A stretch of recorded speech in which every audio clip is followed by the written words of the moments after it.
Happy Sunday, sports betting fans. This is Hardways Mike with SBI. It is late Sunday afternoon here. We are gearing up for the Sunday night game featuring the Braves tonight. Who's excited for that? I know I am.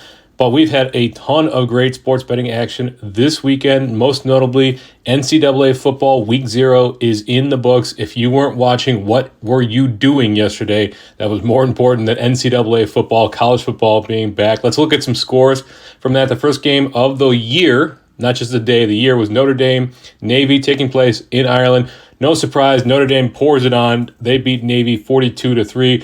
Notre Dame looks like they have a pretty solid quarterback this year. He made some very big plays if you're watching the game. So with the Sam Hartman transferring over to Notre Dame, they could be in for a run this year. They're always one of those top contenders. Right now they're ranked 13. We'll see where they move after week 1. But yeah, so we also had Jacksonville State over UTEP's low-scoring game there, 17-14. UMass beat New Mexico State. Big victory there for UMass. Big surprise there, 41-30. San Diego State over Ohio, 20-13. And then I know Woj has got to be squirming on this one. Vanderbilt beat Hawaii, but only by 7 points. It was 35-28. Vanderbilt just could not hold off the Rainbow Warriors. Hawaii covered that 17-point spread easily. I'll circle back to the USC game. And then Florida International, Louisiana Tech, 22-17. Louisiana Tech over Florida International, which is a bummer because I had Florida International there.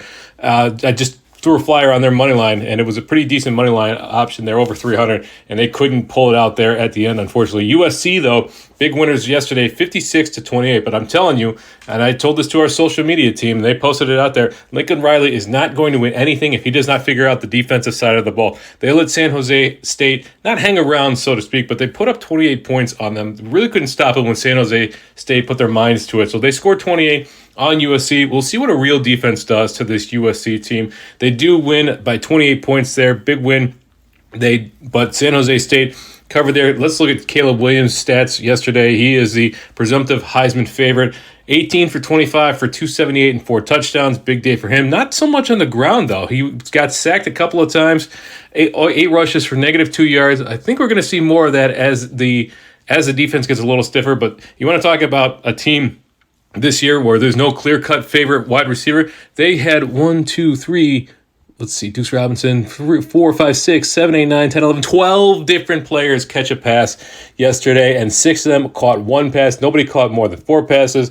That was Branch and Singer, the transfer there, if you remember, from Arizona. Zachariah Branch, he caught 4 for 58, Singer 4 for 41. So we will see how this wide receiver room shakes out. But you want to talk about talent outside of Ohio State, they probably have the best, well, at least the deepest wide receiver core in the nation, that USC team. They also spread it around quite a bit on the running the game. You got Austin Jones had 6 carries, Marshawn Lloyd had 9 carries, Branch himself had a carry. Quentin Joyner. Now this was a blowout game, so he might have gotten some carries there in the blowout in the garbage time. But yeah, we'll see. If there's one star on this team, it's obviously Caleb Williams. Not sure what the rest of the year holds for them. If anybody's going to stick out, we will see. USC playing in week 0 is a bit of a tradition now. We'll see how the rest of the year shakes out for them. So we do have games. I'll touch on some games. We do have games starting as early as Thursday this week. Thursday the 31st, we've got 3, 4, 7, 8 games there. Wow, 9 games, 10. It just keeps going. There's a lot of games there on Thursday. And then we got games on Friday. Of course, we have games on Saturday, which is week 1. And then I think we have at least 1 or 2 Sunday games, 3 Sunday games, and then a Monday game. So this weekend coming up is going to be big. It's going to be big for us. And I'll touch on some things that we're doing with the player props, et cetera, et cetera. But yeah, let's go over to Major League Baseball here. We have one game left. It's the Giants and the Braves, and I will touch on that in a little bit. Well, let's look around the league and see some scores. See some Angels beat the Mets 3-2. Oh, the Orioles were not able to sweep the Rockies. Unfortunately, Rockies plus 195. They end up winning 4-3 over the Orioles. Dodgers keep on their winning ways. If you remember earlier in the year, the Dodgers started out slow, but they're now at 80 wins, 80-49. They beat the Red Sox 69-62, who, like the Yankees, are crawling back into this thing. The Red Sox were hovering over just a little over 500.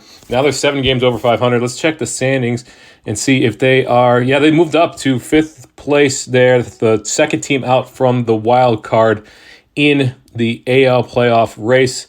Let's go back to Astros womp up on the Tigers 17-4. I know that was a low-scoring game to start. Yeah, it was a 4-run 7th, and then a 7-run 8th, and then a 3-run 9th. Poor Tigers. That's tough there. Guardians over the Jays. A lot of road teams today, 10-7. The Yankees end up losing to the Rays. They're at home. Rays are now at 80 wins, so they're 80-52. Yankees 62-68. They were making a push. They're kind of falling back there. Brewers beat the Padres 10-6. A few games going on right now. Rangers and Twins are tied at 6 in the top of the 13th. Holy cow, did not see that was going on. Looks like we had a run from the Twins in the 9th inning there to tie it up, and then nothing in the 10th, 11th, and 1 run each in the 12th. Now we're in the 13th inning. Hopefully I can get off here and catch the end of that game. That'd be pretty nice. Mariners are up over the Royals 3-2. Reds and Diamondbacks tied at 2-7 right now. Phillies lost to the Cardinals. Cubbies beat the Pirates 10-1, big win there. And then the White Sox, they do not get swept by the Athletics. Hurrah, huzzah, whatever you say there. Yeah, exciting. Good for the White Sox. We do have one game left. As I mentioned, it's the Sunday night game. The Braves and the Giants. Looks like Jared Schuster is on the mound for the Braves, 4-2 record with a 5-even ERA, 5.00 ERA versus Tristan Beck on the mound for the Giants, 3-2 record with a 3.34 ERA. Good record for him there. This game is in San Francisco. So let's go ahead. That's over from our MLB Today game. Let's go over to our let's see here, our game board. Okay, so the Braves are the favorite here. No surprise, -134. The Braves, as a reminder, 84-44, just absolutely womping up on teams this year. 50 games over 500. It's just unreal. Giants 66-33. So the Braves -134, the best line over on FanDuel Sportsbook. If you want to take the Giants, though, you can get them at +120. That's the best line anywhere. That's over on Bet River Sportsbook. I'm going to go over the game page here real quick before we check out some player props. Look at the run line. Braves -1.5. You can get +122 on that, and then that's over at FanDuel Sportsbook. And then if you want that run cushion for the Giants, Giants +1.5 runs, -135 on DraftKings. Excuse me, not DraftKings, on BetMGM and Caesars, which is much better than looks like DraftKings has -142 and FanDuel all the way up to -156 there. So the differing of opinions, big difference there for FanDuel versus BetMGM. Over under 10 runs, big over-under in this game. It is shaded to the under, though. It seems like whenever you get in that 9.5, 10.5 runs, it's shaded to the under. Best line is under 10 runs, even at -115 over on Caesar Sportsbook. Over 10 runs, you can get +102. You can get plus money. You can +100 at MGM and DraftKings, or +102 over on Bet River. So we'll see if the Braves can continue their winning ways. It's been a bit of a bummer if you've been backing Matt Olson to hit a home run. He has not hit a home run. I checked this yesterday. He's not hit a home run since August 13th, I think I remember seeing. So let's see what his home run lines are today. This is over our MLB player props page. Okay, so it's ticked up a little bit. 333 on BetMGM, 340 on FanDuel, 350 on PointsBet. I'm going to wrap this podcast up. As soon as I do, I'm headed over to PointsBet. I'm going to take Matt Olson. I don't like betting on players that are due, but at +350, it's better than everybody else in the market, and I like that line. It is ticked up quite a bit there. Hoping that he can keep pace with Shohei. I don't know where I think Shohei's up a couple of home runs on him now. As I mentioned, I've got that Matt Olson to lead the league in home runs player prop that I took at the beginning of the season. So that's it from MLB. We do have a bunch of games tomorrow. We've got some lines up. Let's just take a look at a couple real quick. Yankees, Orioles, Astros, Red Sox here. Astros +110. I believe that game is at, let's see what time that game's at, but the Astros are the dog in that. It is in Boston. Astros, that line's over in Caesar Sportsbook. You can get Boston Red Sox -124 over on FanDuel. Let's see anything else with playoff implications here. Well, you got an AL West showdown between the Diamondbacks and the Dodgers. Diamondbacks -135 over on DraftKings Sportsbook. Caesars has the Diamondbacks at +118. So lines up already for tomorrow's games. We'll dig in as well. But let's go over and we will check out some NCAA football, because we are just, what's today, Sunday? So Monday, Tuesday, Wednesday, 3 full days away until we can get NFL or NCAA football again. It starts with a bunch of games at 6:00. Let's look at this Nebraska-Minnesota game. That's a Big Ten game there. That's at Thursday at 7:00 p.m. So Nebraska is the dog in this. It is in Minnesota. Not sure what the offense is going to look like for PGA Fleck's crew this year, because he's got a new starting quarterback, a new starting running back, new wide receivers, but PGA Fleck does manage to put a good product on the field, at least on offense and on defense too. So Minnesota the favorite, minus 275 over on BetMGM. Caesar Sportsbook has this at plus 250 for Nebraska if you want to back the Cornhuskers there. And if we go over to our spreads page, our game board with the spreads, 7 to 7.5. Let's see, if I want to take Minnesota minus 7, I can take them at minus 124 over on Bet Rivers. If I want plus 7.5 for Nebraska, I can get that basically anywhere. DraftKings, FanDuel, Caesars, and BetMGM at minus 110. Florida, Utah, we had mentioned that game previously on this podcast. It's something that I'm really excited for. That game is on, let's see, that's also Thursday. And we'll pull that, there we go. Minus 265 for Florida, for Utah. It is in Utah. So that you can get that at Rivers, DraftKings, FanDuel, those three spots. If you want to back Florida, you want to back the Gators, plus 228 over on Caesar Sportsbook. That's better than anywhere else that has it. We'll go over to the spread. 6 to 7, depending on when you get it. If I want to get 7 for Florida, I can get 7 minus 120 or 6.5 minus 105 actually over on BetMGM. If I want to take minus 6 for Utah, I can get that at Bet Rivers at minus 122. That's not a bad bet right there. You're getting a full point below the minus that 7 number. Or if you don't mind the possibility of push, you can get minus 7 on FanDuel at minus 102. Let's look at the over-under in that game. It's 45. No surprise. You got to figure Utah is going to be running the ball. They've got a new starting quarterback. Tavion Thomas is out this year, so I'm not sure who the starting quarterback is. Probably going to be Jackson, but we're not entirely sure on that. They're going to be running the ball. Florida, I think everybody's a little concerned with the offense with Anthony Richardson having gone to the NFL. So 45 to 45.5. You want to take the over 45, you can get it minus 120 over on Bet Rivers. You want to take the under 46.5, you can get that at minus 115 over on BetMGM, so that's not bad. Or you can go under 46 at minus 110 on Caesar Sportsbook. The over-under on the Nebraska-Minnesota game, no surprise, Big Ten, 43.5. You can get that at minus 110. Basically, DraftKings, Caesars on that. That's not either side of the ball. We'll be back later this week to talk more college football. There is no shortage of college football games this week. Again, it is back. Everybody is in action. All the teams are in action here. So we can go over to our This Week in College Football page. New, and it is available to all of our subscribers, and I can pull up by conference so I can see all the games at a glance, the countdown to the game. I can go into the game breakdown, which will take us right to the game breakdown page that we have. I can click on detailed matchups. So let's just go, let's go to the Big Ten, and let's choose this Iowa-Utah State matchup, which is on Friday. 5 days, 17 hours counting down. We've got the game preview. We've got our write-up of the game preview. We have team stats, as I've mentioned previously. Advanced stats. Went through some of those in previous podcasts. If you have any questions about that, you can hover over each of those, and it'll tell you exactly what they are. And then the game schedules and the line data at a glance. And you can do this for every single game in NCAA football every single week.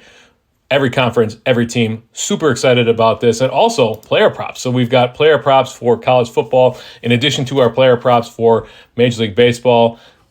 Let's see, nothing really populating right now. It's a little early. I'm not sure that we have much data from the books yet. So we'll see.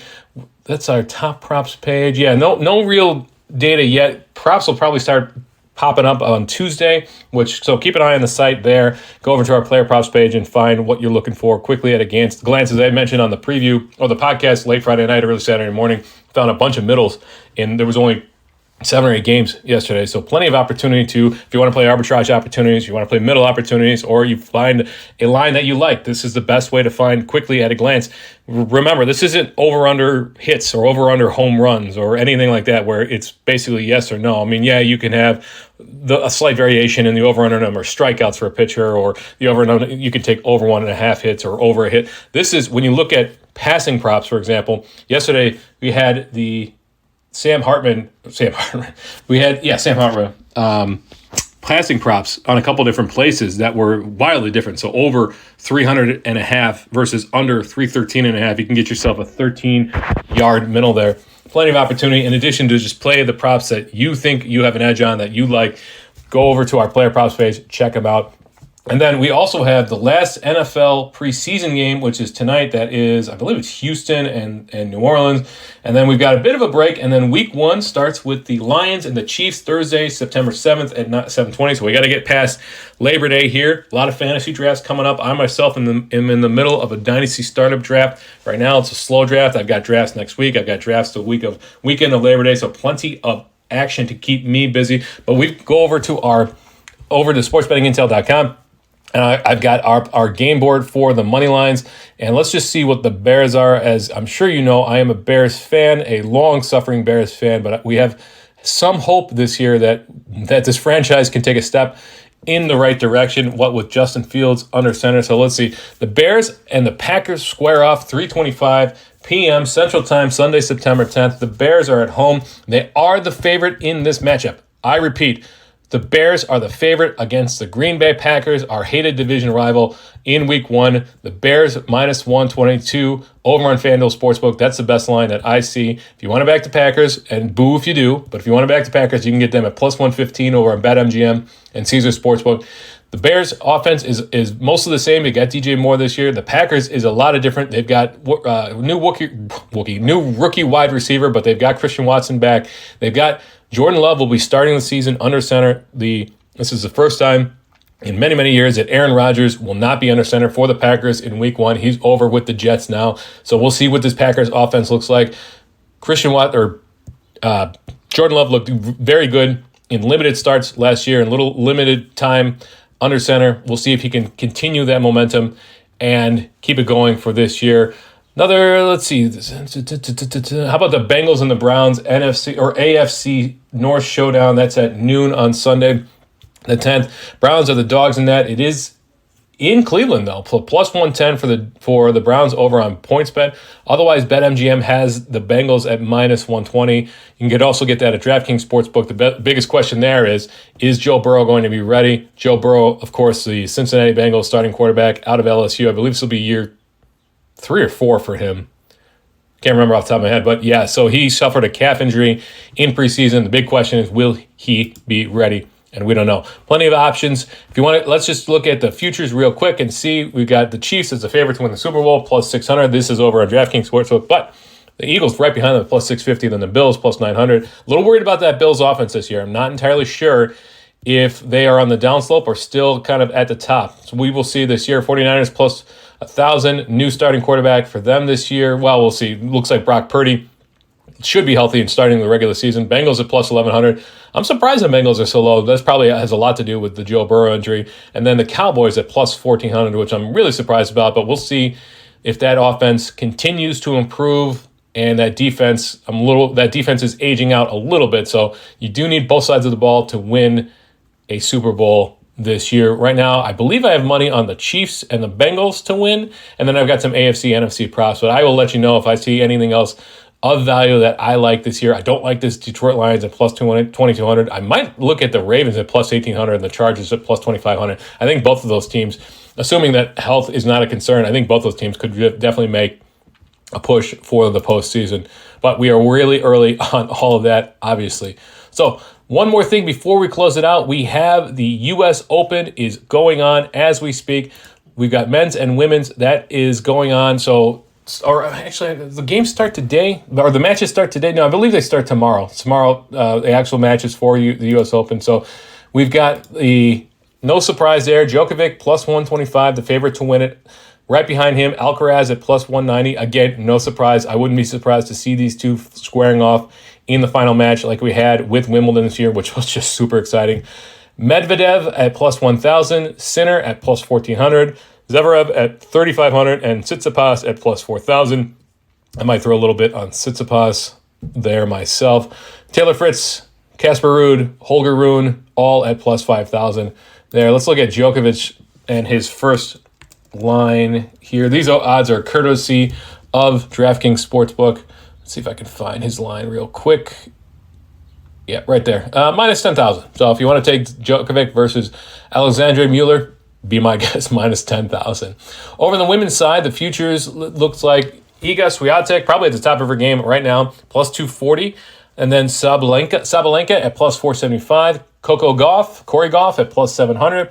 And Rabakina at plus 800. Jessica Pegula at plus 1,000. I've always liked her game.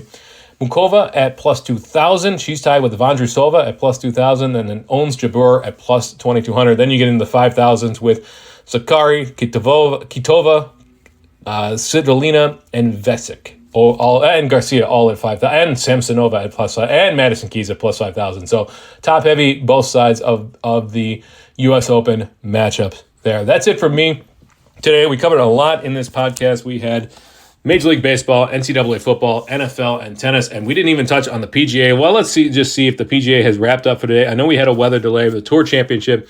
Looks like Victor Hovland is at plus or minus 24 right now through 13, and then Xander Schauffele behind him at 13. It's also through 13, minus 21. So 3 strokes to go. I did throw a little bit on Hovland yesterday or 2 days ago, so I'm actually pretty happy. Let's see if he can hold on. Looks like Scotty Scheffler has dropped all the way back to 8, tied 8. He's 10 under.